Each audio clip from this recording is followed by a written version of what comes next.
topic that I think a lot of leaders and operations are feeling at the moment, whether it's global uncertainty, whether it's some of the challenges of the world at the moment. And I thought I wanted to bring a panel that sort of covers the wide spectrum of leadership, of obviously transport and growth, and obviously taxes and scaling internationally. So I've got a great. We look like a boy band that was sort of assembled for a reunion tour in the.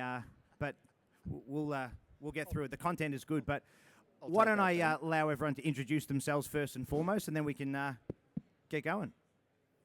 Start with Lou. Yeah, my name is Lou Milicevic. I'm the Managing Director for Asendia and Oceania, so that's Australia and New Zealand, and we're a B2C logistics company.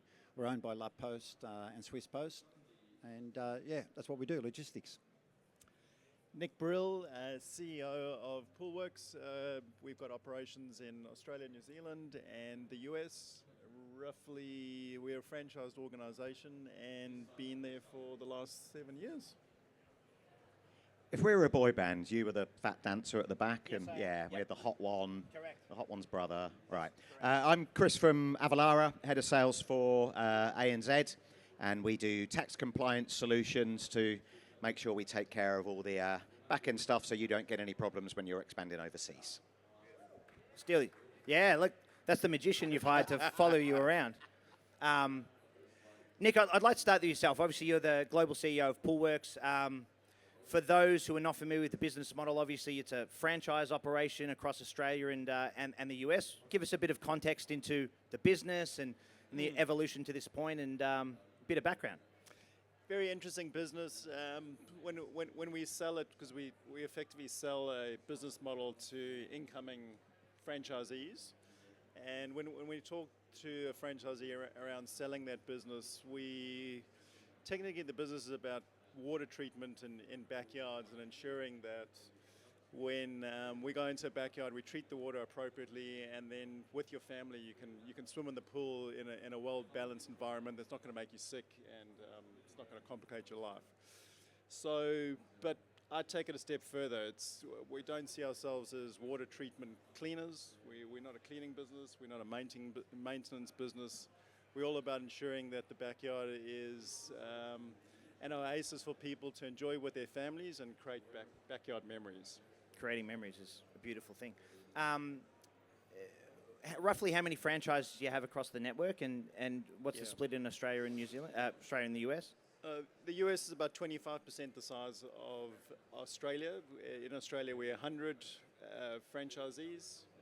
We're roughly turning over 200 million in US dollars. So it's grown to quite a substantial business over a 30-year period. Running a team of that size, and obviously when you bring on a franchisee, you're essentially bringing on a new business owner. I can imagine there's a lot of robust and opinionated people within that organisation. How do you manage individual business owners representing Poolwerx to make sure that there's both consistency and clarity with the message, but you're also aligning together as the right team? Yep.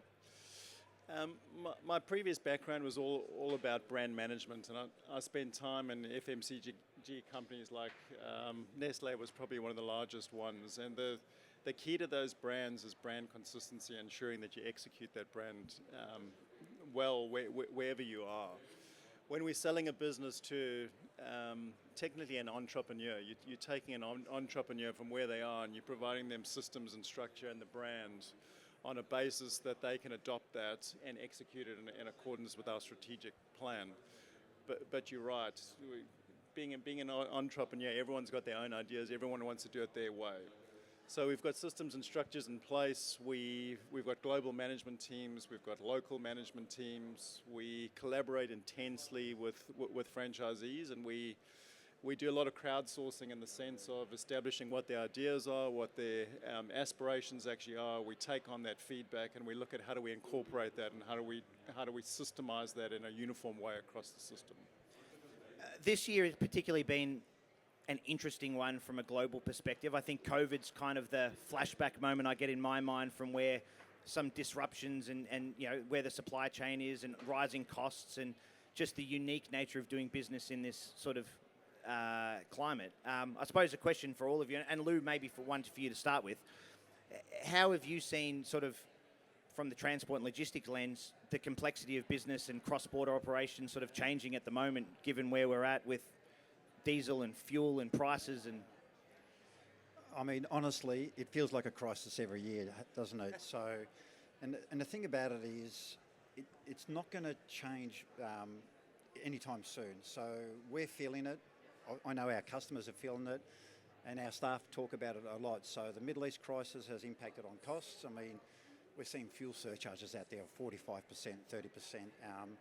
And the interesting thing is people need to save money. People are looking to save money. So if you've got an opportunity to help them save that money, because they're also losing customers as well, or their customer base is diminishing, Dylan. So people don't have that sort of money to go buy something online. So the economy is tough here, but the economy is tough all over the world. Secondly, a lot of authorities around the world are changing their structures. So I think most of the B2C sellers here know New Zealand recently introduced a $2.21. That adds costs. So aside from what's happening in the Middle East, aside from happening, with the fuel prices, you've got this $2.21. And even my parent company in Europe, so in France, they're introducing a €3 charge on every parcel coming into Europe. So that's a huge cost, right? And if Europe gets away with it, you'll find other countries introducing it as well. So it's a massive challenge. Chris, obviously, and Nick is familiar with Avalara and obviously use you guys for the complexities with the US tax system, but businesses out there wanting to grow and scale globally, it is a minefield of compliance, regulations, different states having different requirements and obligations. How are you seeing the market at the moment, and how do you guys sort of work with your customers to sort of ease some of that burden and tension on where where they're trying to grow and scale? Yeah, it's a minefield, but it's a huge opportunity.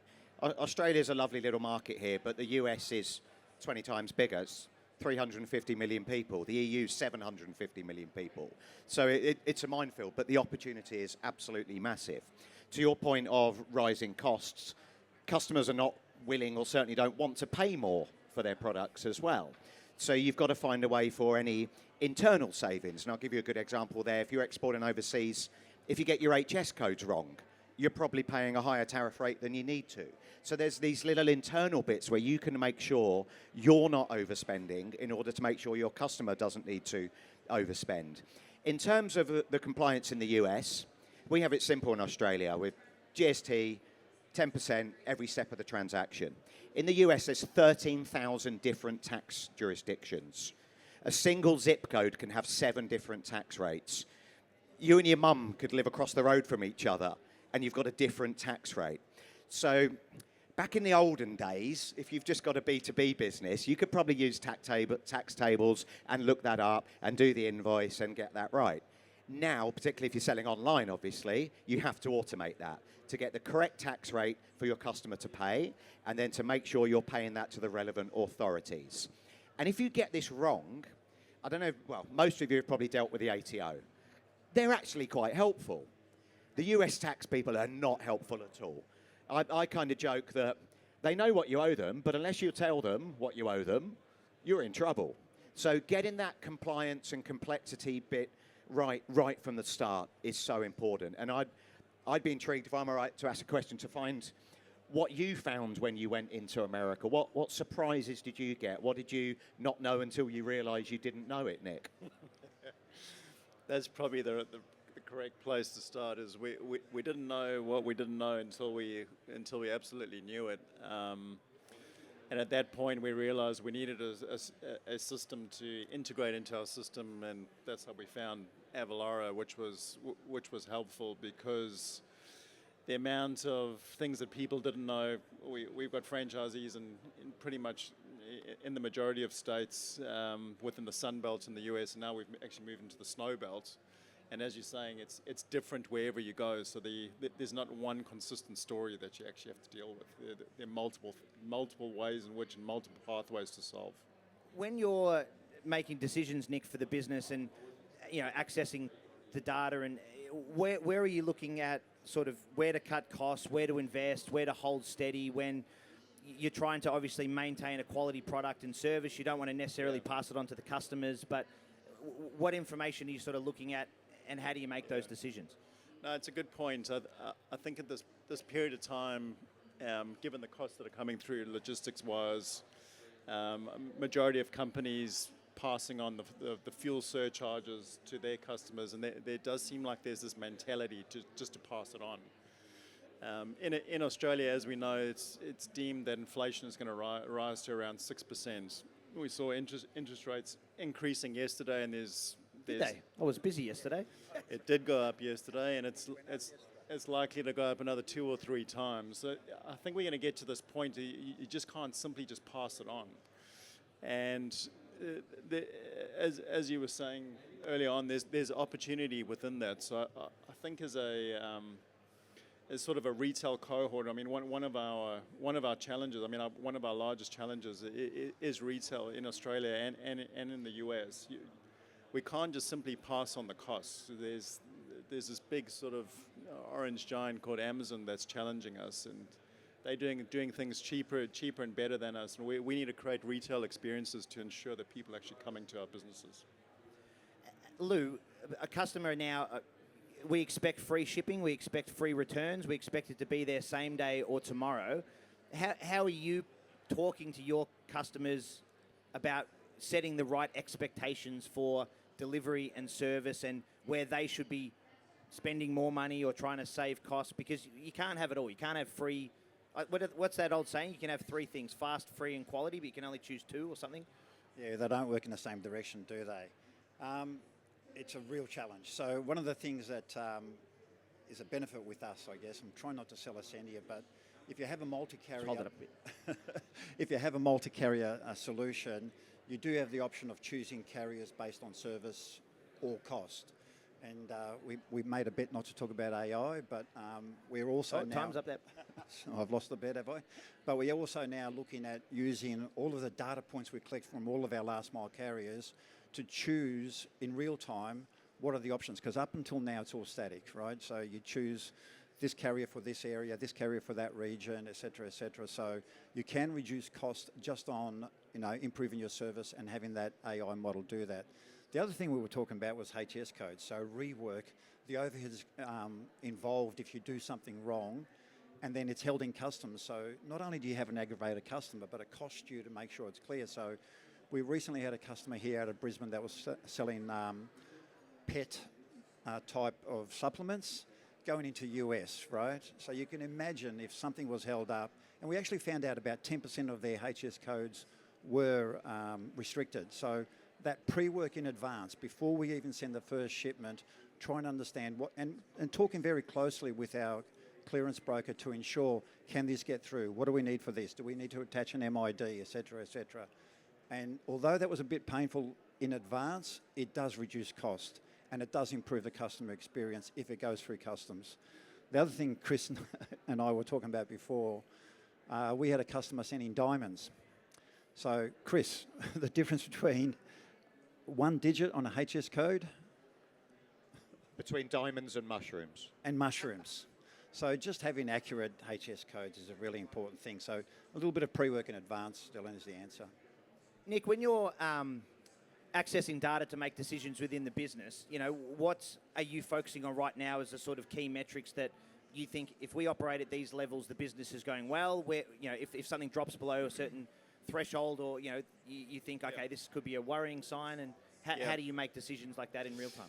We keep it simple, because you can over paralyze yourself with too much data and too much analysis. So we're really focusing on how many customers are coming into our stores, what level of spend, so average transaction value, and then we look at that through a lens of segmenting our business between the different sales channels that we have within the business. So we retail, we mobile, and we commercial.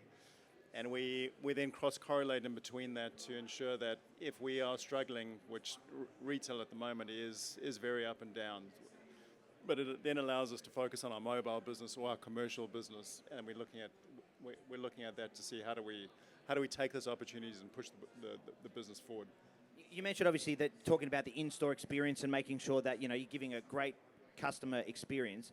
You've also Yep. mentioned, the likes of Amazon doing things faster and cheaper potentially. Have you felt pressure to sell products online, and have you doubled Yes. down on the in-store experience as a result of that? Yes, I do resist online because my concern is once we go online, we start displaying product and pricing to the masses, and that's going to have a challenge on profitability for our franchise partners. So my natural response is to look at the consumer, look at consumer trends, and establish products that we can actually sell to them at the highest possible margin that's going to deliver to their needs. So rather than saying, because we do get a lot of pressure on this to say, let's go online, let's sell online. My way of thinking is, let's look at what the trends are in the industry, and let's look at different products that we can bring to the store, and then how do we train our people to ensure that we've got the right customer experience to ensure they actually come to the business. Yeah, absolutely. In terms of, Chris, where you're seeing a lot of businesses at the moment either not focusing enough on specific data points or worrying too much about something, where are some of the areas that if you get this right within your business, you'll be okay, but if you neglect something, it can cost you more trouble than it's worth? Yeah, great question, and it does come down to your data, and we can have analysis paralysis when we've got too much data, but it's more about the accuracy of your data. Make sure you're making informed decisions with the right data, for sure. We see Aussie retailers in the last year, and I said I wouldn't go on a Trump rant, but it's hard not to, for the turmoil that's happened in the last year. I felt like a counsellor at times to a lot of Aussie retailers. The tariffs that were introduced last year have just either made people make decisions to put things on hold or to escalate their decisions on how they're going to do business, particularly in a big market like the EU. We've seen an awful lot more Aussie brands put product into 3PLs in America, because that way you're only paying tariffs on the cost of goods going in, not on the retail price. But some of those retailers were not really ready. They didn't have the volume to do that. So now they've got a range in America and they've got a range in Australia, and they're trying to sell it all on the same site. So it's caused some people to potentially make some wrong decisions, which again is frustrating. We saw Michael Hill pull out of America a few years ago. It is a big land of opportunity, but people don't always get it right. So these decisions, they're probably like your browser history, Lou. It's very personal. So it's got to be personal to your business. So it's got to be right for the right decision for your business. And as leaders, you have to lead with confidence, but you also have to lead with that honesty that maybe we don't know absolutely everything. Some of your team members have probably got smarter insights than you've got. So work very closely with your team. The smartest people in your business are often the customer service people, because they're seeing the problems first. They're seeing not only what's going wrong, but they're seeing opportunities. So you keep all your business units close, and don't think as leaders we know best, because generally we don't. And it's proven that I used to think there were smart people in business making all these decisions. The older you get, you realise that there's really not. That's you went on a rant. You talked about AI, and you've talked about Trump all in the same sentence. So that was all good. We He lost all 3 bets. that's all right. That's all good. Lou, when you're talking to customers, and is it getting more complex to scale globally now, or are businesses sort of underestimating the challenges that go along with running multiple businesses in different countries? It is more complex, but I don't think they're underestimating it. The thing that we're finding is just listen to them. So what you'll find is they're telling you what the problems are, rather than you talking about how to fix it without knowing what the problems are. But also what Chris is correct, your staff also know, your customer service team also knows. So, the old adage of just listen first, try to understand what is the issue before you even open your mouth. But the world is complex, and I think, with AI coming through, a lot of people are asking us, I know, again, did I lose another $10? What we can do to help them, we just listen a lot of times. When I really enjoyed sort of catching up with Nick Pryor and with Kira and the team, just sort of talking about some of your leadership philosophies, Nick, and I think, the word sort of people-first leadership sort of came up a lot. How are you, what's your sort of philosophy to managing teams and people? How do you empower them, train them, and sort of make sure that the next crop of leaders are within Poolwerx to sort of step up or help you grow? And No, highly important. And as both gents here were saying, it's so important just to listen first. We recently employed someone in our business in a new role, and we had some challenges around the things that person was saying. And I was saying to the management team, you know, we employ people for a reason that are smarter than us, so that they can actually tell us what the challenges are, and to appreciate different perspectives from different people. And it's our job to interpret those things and to run with them and see where they take us. Otherwise, we'll continue to do the same things we did yesterday and continue to ask ourselves why we're in that hole. So, people first, ensuring that we listen to our people, ensuring that we can incentivize our people appropriately. We run quarterly incentive structures, which is all about today's employee coming into our business. They want an instant gratification, and we focus on having a very, very structured approach and a very, very accountable approach to ensure that overall our business goals are being focused on, but then our teams are very much aligned to achieving those goals, and we reward them appropriately. Can I jump in if you don't mind, Dylan? I've got a couple of points on that. We make a lot of mistakes. We really, really do. So a lot of people think logistics companies are good at what they do. No, we're not really. We lose a few parcels, we damage a few parcels, and sometimes, you know, we deliver it late sometimes. But the important thing is, if you do make a mistake, we don't bash anyone. So in our team, we're really clear that a mistake is a learning opportunity. And I think when you look at sports environments, you look at mistakes as learning opportunities. How can we be better? How can we make sure we don't make the same mistake again? The other thing that we've changed, and I can't remember where I saw this many years ago, but when you have someone leaving, we do exit interviews, right?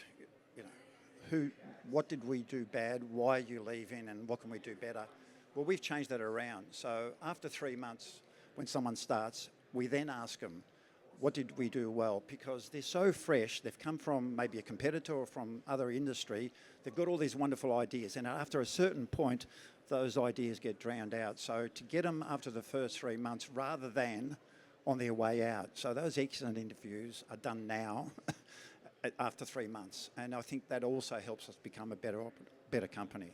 Absolutely. I mean, every business in this room, you know, your customer is your boss, and that feedback needs to be listened to. Anyone who runs a business and runs teams, we're responsible for their livelihood, for obviously their growth and development. And it's challenging managing people, managing products, managing companies. But I think what I've found and what I've seen really refreshing over the last few days is that more authentic, honest leadership styles, understanding that people can have difficult discussions and be adults enough to deal with it, as opposed to trying to gild the lily and wrap things up in difficult times. So I think that's been, you know, quite refreshing as well, which is amazing.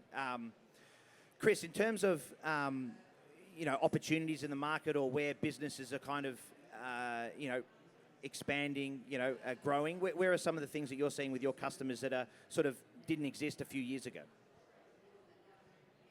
Yeah, I think it's access to information, and I think what you've done with this community here, what the other events we go to in Australia, is there's such a collaborative community, particularly within e-commerce.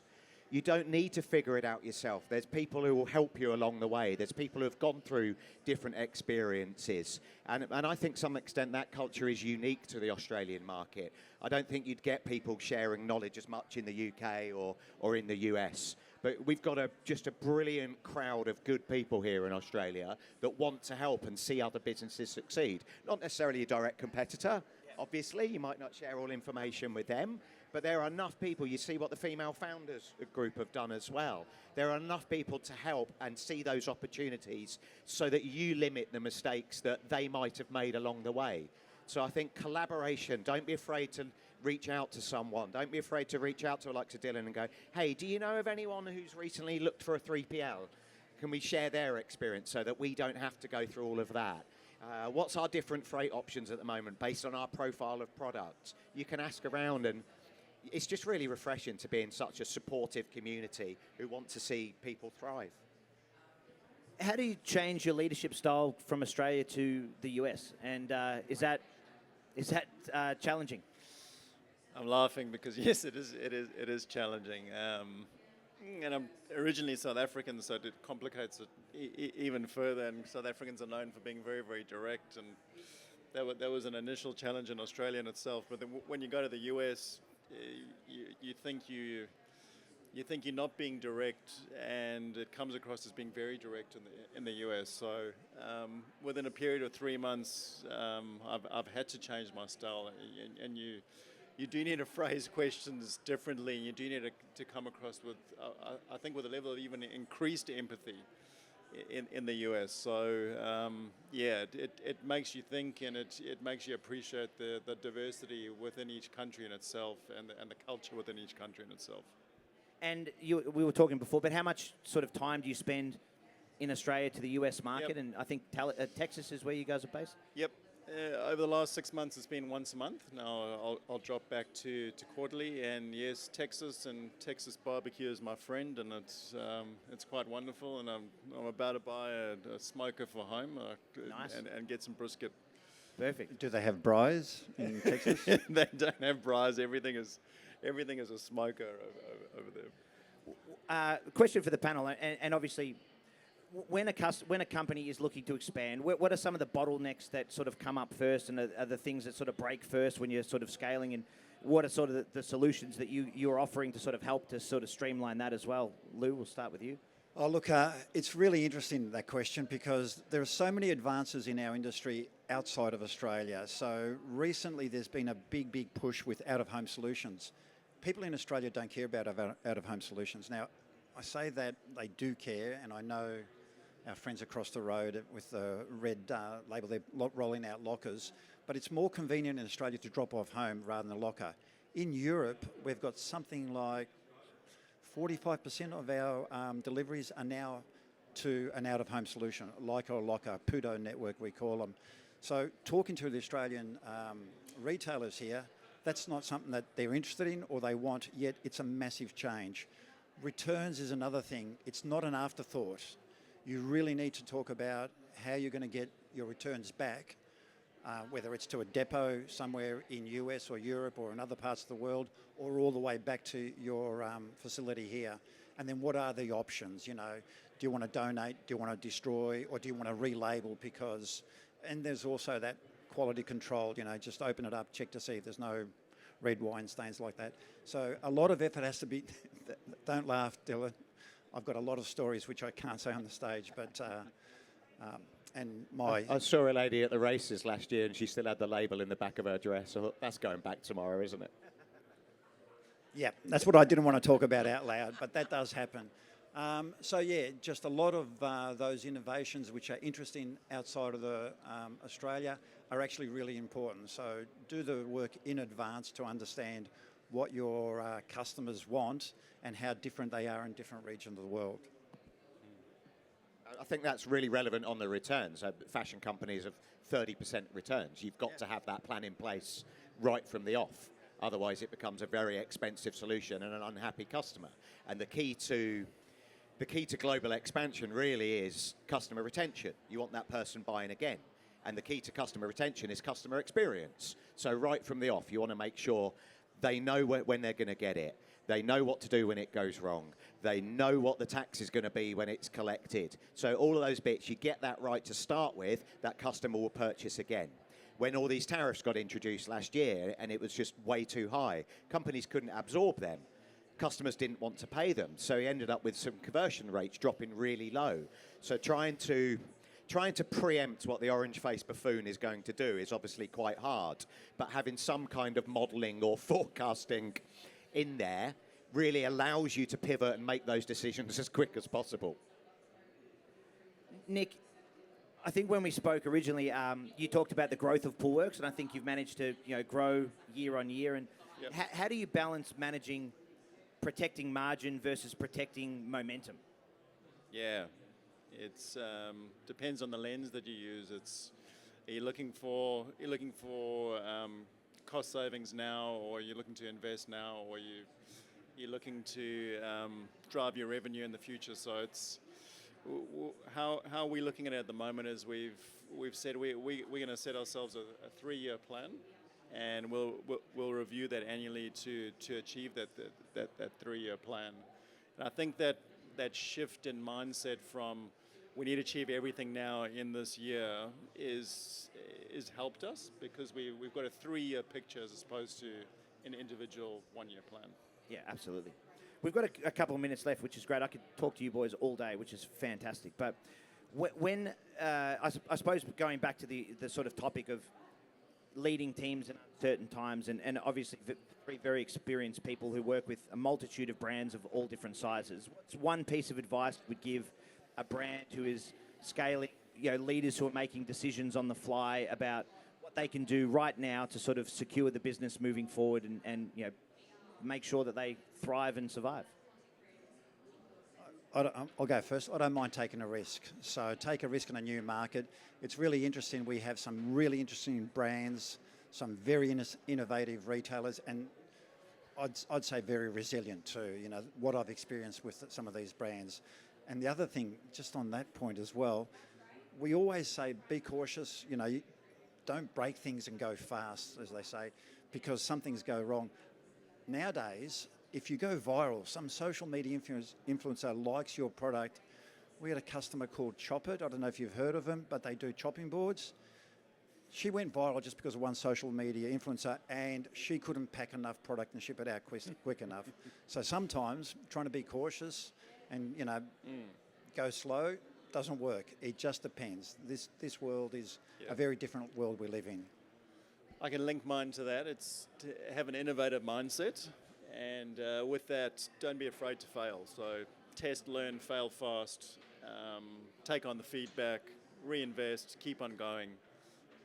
I think if you continually have this sort of focus on I can't invest too much, I'm not quite sure, in today's environment where it's so fast and so quick and things are changing so rapidly, you've got to keep pace with it. So take small incremental moves and go quickly and continue to innovate.